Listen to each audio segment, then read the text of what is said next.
Halkım Dehqon bozorining yanında birinchi etajda 3 xonali kvartira sotiladi. Dimshiqqa bahada. Eng zo'r tarafi 5 tanga sezaram bo'ladi. Bundan sezsa bo'ladi. Mana elimda topchankodan yeram bor, mashinkodan yeram bor. Dim kattagina. Video obzor etamiz xudo xolasa.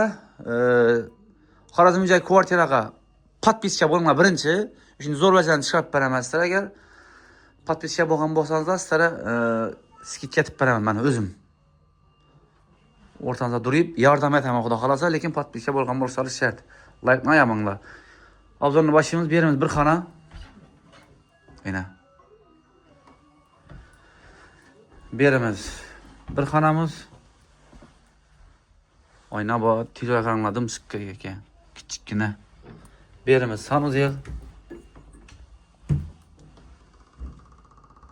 Beramiz sanuzel. Beramiz bir xona hozir bajaribdi kelishtirmaysizlar, ko'chamizda bajaringlashtirib qo'yibdilar. 1, 2, 3 xona, bu yerda yana bir xonamiz. Yana. Beni zo'r tarafini aytaman ayna. Assalomu alaykum. Yana mashina qo'ydik, bir topchan ko'chada bo'ladi. Bir gulak seyza bo'ladi, ya bir nozvoymi ketib qoladi. Mazindan tushuntiraman, sababi mazinni tushuntirsam ham o'zimni donishimga kelib bemalol men sizam gap ko'rsatsa bo'ladi. 8 blokdan keldingiz ham bunda bu yerda bankolaysan kelasizlar. Shuni yetasan kirib kelaverasizlar. Assalomu alaykum deb.